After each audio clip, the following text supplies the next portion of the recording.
Hello dears, welcome back. അപ്പോൾ ഞാൻ ഇന്നത്തെ രാവിലെ മോന് സ്കൂളിൽ കൊണ്ടുപോകാനുള്ള ലഞ്ച് ഉണ്ടാക്കാൻ പോകണം. ലഞ്ചും സ്നാക്സും റെഡിയാക്കണം.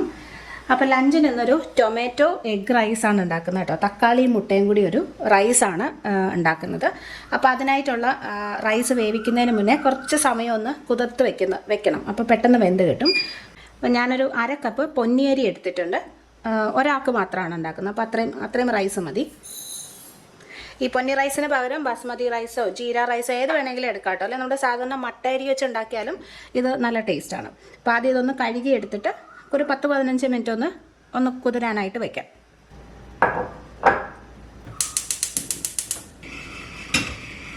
കുറച്ച് വെള്ളം ഞാൻ തിളപ്പിക്കാൻ വെച്ചിട്ടുണ്ടായിരുന്നു. അത് നല്ലപോലെ തിളച്ച് വരുന്നുണ്ട്. അപ്പോൾ നമുക്ക് കുതിർത്ത് വെച്ച അരി ഇടാം. കുറച്ച് ഉപ്പും കൂടി ഇടാം.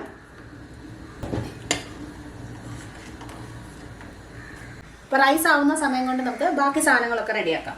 സവോള ഒരു ചെറുതാണ് എടുത്തിരിക്കുന്നത് കേട്ടോ. ഇത്രയും ചെറിയ സൈസ് ആയതുകൊണ്ടാണ് ഒരെണ്ണം എടുത്ത്. വലുതാണെങ്കിൽ പകുതി മതി. നമ്മൾ 1/2 കപ്പ് റൈസ് വെച്ചാണല്ലോ ഉണ്ടാക്കുന്നത്. പിന്നെ ഒരു തക്കാളി, ഇതും ഒരു മീഡിയം സൈസിലുള്ള തക്കാളിയാണ്. ഒരു വലിയ അരി വെളുത്തുള്ളി, ചെറുതാണെങ്കിൽ ഒരു 2-3 എണ്ണം ഒക്കെ എടുക്കാം. പിന്നെ കുറച്ച് മുളക് വേണമെന്നില്ല കേട്ടോ. ഒന്ന് കുട്ടികൾക്കായതുകൊണ്ട് വേണ്ടെങ്കിൽ ഒഴിവാക്കാം. അപ്പോൾ ഇതെല്ലാം നമുക്കൊന്ന് കട്ട് ചെയ്തെടുക്കണം.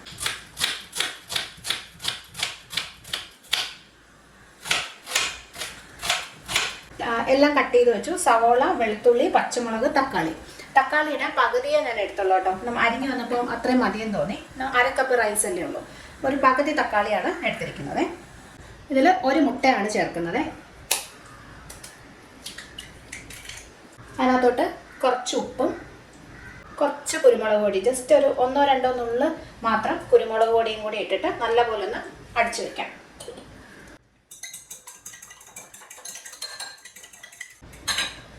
ചോറ് വെന്തിട്ടുണ്ട്. നമുക്ക് വെള്ളം ഊറ്റിയെടുക്കാം. ഇത് തലേദിവസം രാത്രി തന്നെ വേവിച്ച് വെക്കുകയാണെങ്കിൽ കുറച്ചും കൂടി എളുപ്പമായിരിക്കും കേട്ടോ. രാവിലെ ഒരു 10-15 മിനിറ്റിനുള്ളിൽ തന്നെ നമുക്ക് ഈ തക്കാളി ചോറ് റെഡിയാക്കി എടുക്കാൻ പറ്റും. വേവിച്ചിട്ട് ഫ്രിഡ്ജിൽ വെച്ചിരുന്നാൽ മതി. അപ്പം ഞാനിതൊന്ന് വെള്ളം ഊറ്റിയെടുക്കട്ടെ. പിന്നെ റൈസിൻ്റെ മസാലയൊക്കെ ഉണ്ടാക്കി അത് മിക്സ് ചെയ്തെടുക്കണം. അപ്പം അതിനായിട്ടൊരു പാൻ വെച്ചിട്ടുണ്ട്. അതിനകത്തോട്ട് കുറച്ച് നെയ്യ് ഒഴിക്കാം. ഞാൻ നെയ്യും എണ്ണയും കൂടി മിക്സ് ചെയ്താണ് ഒഴിക്കുന്നത്. കുറച്ച് എണ്ണയും കൂടി ഒഴിക്കാം. ഞാനതിൽ ഏലക്ക മാത്രമേ ചേർക്കുന്നുള്ളൂ കേട്ടോ. അപ്പോൾ ഒരു 2-3 ഏലക്ക ഇട്ടു. അതിൻ്റെ കൂടെ അരിഞ്ഞു വെച്ചിരിക്കുന്ന സവോള, വെളുത്തുള്ളി, മുളക് ചേർക്കുന്നുണ്ടെങ്കിൽ അത്, കുറച്ച് കറിവേപ്പിലയും കൂടി ഇടുന്നുണ്ട്. ഇത് നന്നായിട്ട് വഴറ്റി സവോള ഒന്ന് വാടി വരണം. ഇപ്പോൾ സവോളയൊക്കെ നന്നായിട്ട് വാടി വെളുത്തുള്ളിയുടെ ഒരു പച്ചമണമൊക്കെ മാറിയിട്ടുണ്ട്. ഇതിനകത്തോട്ട് തക്കാളി ഇടാം.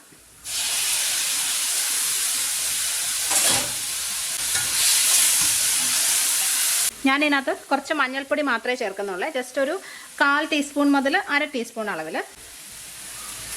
മുളക് പൊടിയോ കുറച്ച് ഗരം മസാല പൊടിയോ ഒക്കെ വേണമെങ്കിലും ചേർക്കാം കേട്ടോ. നന്നായിട്ട് വഴറ്റി ആ മഞ്ഞളിൻ്റെ ചുവ അങ്ങ് മാറണം. ഒരല്പം ഉപ്പിടാം. നമ്മൾ മുട്ടയിൽ ഉപ്പ് ചേർത്തിട്ടുണ്ട്. പിന്നെ ചോറും ഉപ്പിട്ടാണ് വേവിച്ചിരിക്കുന്നത്. അപ്പോൾ ഈ ഒരു മസാലയ്ക്ക് വേണ്ടിയിട്ട് മാത്രമുള്ള ഉപ്പ് ചേർത്താൽ മതി.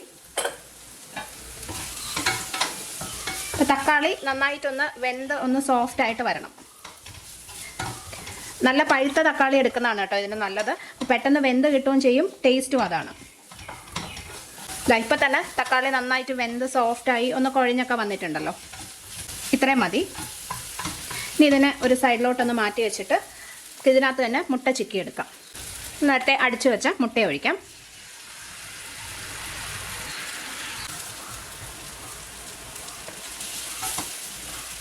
ഇതുപോലെ ഒന്ന് ചിക്കിയിട്ട് മസാലയുടെ കൂടെ മിക്സ് ചെയ്യാം. ഇനി നമ്മൾ വേവിച്ച് വെച്ച ചോറിടാം. എല്ലാം കൂടി നല്ലപോലെ മിക്സ് ചെയ്തെടുക്കാം.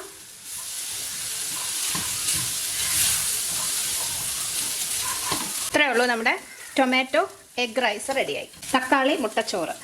ഇതിനകത്ത് ലാസ്റ്റ് കുറച്ച് മല്ലിയിലയൊക്കെ ചേർത്താലും നല്ലതാണ് കേട്ടോ. ഇതിനകത്ത് വെജിറ്റബിൾസ് ഒക്കെ ഇട്ടിട്ട് കൂടുതൽ ഹെൽത്തി ആയിട്ട് ഉണ്ടാക്കാം. ഇപ്പോൾ ക്യാരറ്റോ ഗ്രീൻ പീസോ ഒക്കെ ഉണ്ടെങ്കിൽ അതും കൂടി ഒന്ന് വേവിച്ച് ചേർത്ത് കഴിഞ്ഞാൽ കൂടുതൽ ഹെൽത്തി ആയിരിക്കും.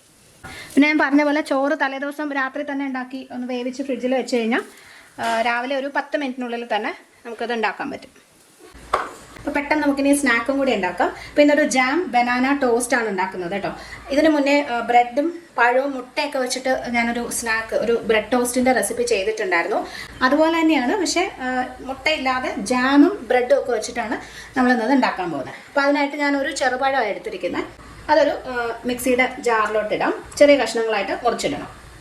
പിന്നെ കുറച്ച് ജാം വേണം. ഞാനിവിടെ മിക്സഡ് ഫ്രൂട്ട് ജാമാണ് കേട്ടോ എടുത്തിരിക്കുന്നത്. അതിനകത്തുനിന്ന് ഇതിനൊരു കറക്റ്റ് അളവില്ല, നിങ്ങളുടെ ഇഷ്ടം പോലെ ചേർക്കാം. ജാം എത്ര ഇഷ്ടമാണോ അതിനനുസരിച്ച് ഇടാം. അപ്പോൾ ഞാനൊരു 2 ടീസ്പൂൺ ജാം ഇട്ടിട്ടുണ്ട്. നിങ്ങൾ എത്ര ടോസ്റ്റ് ആണോ ഉണ്ടാക്കുന്നത് അതിനനുസരിച്ച് ഈ പഴത്തിൻ്റെയും ജാമിൻ്റെയൊക്കെ അളവ് കൂട്ടണം കേട്ടോ. ഇതിനകത്തോട്ട് കുറച്ച് പാലൊഴിക്കാം. ഒരുപാട് വേണ്ട, അത് അരയാൻ ആവശ്യത്തിന് മാത്രം കുറച്ച് ഒഴിച്ചാൽ മതി. നല്ലപോലെ ഒന്ന് അരച്ചെടുക്കാം. അപ്പോൾ അതാ നല്ല പിങ്ക് കളറിലായിരിക്കും കിട്ടുന്നത്. ജാമിൻ്റെ കളറാണ് കേട്ടോ. ഇതുപോലെ നന്നായിട്ട് അരച്ചെടുത്തു. ഞാനിതിൽ കുറച്ച് പാല്, ജസ്റ്റ് ഒരു 2-3 ടീസ്പൂൺ പാലൊഴിച്ചിട്ട് ഒന്ന് ലൂസാക്കാണ് കേട്ടോ. ഇത് നല്ല കട്ടിയായിരുന്നു. അപ്പോൾ ജസ്റ്റ് ഒന്ന് ലൂസാക്കി കൊടുക്കാം. നിങ്ങൾ അരച്ചെടുക്കുമ്പം ഒരുപാട് കട്ടിയില്ലെങ്കിൽ പിന്നെ പാലൊഴിക്കണ്ട. ബ്രെഡ് ഇതിനകത്ത് കോട്ട് ചെയ്ത് വേണം ഫ്രൈ ചെയ്യാൻ. അപ്പോൾ ഒരുപാട് ലൂസായി പോവാതെ നോക്കണം. ഞാനൊരു 2-3 ബ്രെഡ് എടുത്തിട്ടുണ്ട്. അതിനെ നമുക്കൊന്ന് കട്ട് ചെയ്യാം. ഈ സൈഡൊക്കെ വേണമെങ്കിൽ ബ്രൗൺ ഇതൊക്കെ വേണമെങ്കിൽ കട്ട് ചെയ്ത് കളയാം കേട്ടോ. ഞാനിതിനെ ചെറിയ പീസുകളായിട്ട് ഇതുപോലെ സ്ക്വയറായിട്ട് കുഞ്ഞു പീസായിട്ടാണ് കട്ട് ചെയ്തെടുക്കുന്നത്. ഇപ്പോൾ സ്കൂളിൽ കൊടുത്തുവിടാനായതുകൊണ്ട് സ്നാക്ക് ബോക്സിൽ വെക്കാനുള്ള എളുപ്പത്തിനാണ് ഇങ്ങനെ ചെറുതാക്കുന്നത്. ഇനി ഈ ഓരോ ബ്രെഡ് പീസും എടുത്ത് ഇതിനകത്ത് 2 സൈഡും നല്ലപോലെ ഒന്ന് കോട്ട് ചെയ്തിട്ട് ഫ്രൈ ചെയ്യണം. ഒരു പാനിലോട്ട് കുറച്ച് ബട്ടർ ചേർക്കാം. ബട്ടർ തന്നെ വേണമെന്നില്ല കേട്ടോ, കുറച്ച് എണ്ണയോ അല്ലെങ്കിൽ നെയ്യോ ആയാലും മതി.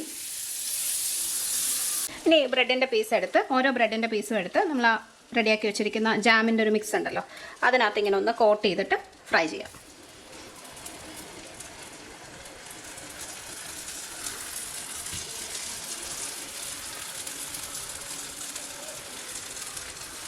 ഒരു സൈഡ് നന്നായിട്ടൊന്ന് മൊരിഞ്ഞ് വന്നിട്ട് തിരിച്ചിട്ടാൽ മതി. ഇതിപ്പോൾ ഭയങ്കര സോഫ്റ്റായിട്ട് തോന്നും, പക്ഷേ അടുത്ത സൈഡും കൂടി ഒന്ന് ഫ്രൈ ചെയ്ത് ഒന്ന് വെന്ത് വരുമ്പോഴേക്കും റെഡിയാവും കേട്ടോ. എപ്പോഴും ഒരു ലോ ടു മീഡിയം ഫ്ലെയിമിൽ ഇട്ടിട്ട് കുക്ക് ചെയ്താൽ മതി കേട്ടോ, എന്നാലേ അത് അകത്തൊക്കെ കുറച്ച് വെന്ത് വരും. അപ്പോൾ നമ്മുടെ ലഞ്ചും സ്നാക്കും റെഡിയായി. തക്കാളി മുട്ടച്ചോറും സ്നാക്കിന് ജാം ബനാന ടോസ്റ്റും രണ്ടും വളരെ ഈസി ആയിട്ട് ഉണ്ടാക്കാൻ പറ്റുന്നതാണ്. ട്രൈ ചെയ്ത് നോക്കിയിട്ട് അഭിപ്രായം അറിയിക്കണം. വീഡിയോ ഇഷ്ടമായെങ്കിൽ ഫ്രണ്ട്സുമായിട്ടും ഫാമിലിയായിട്ടൊക്കെ ഷെയർ ചെയ്യണം.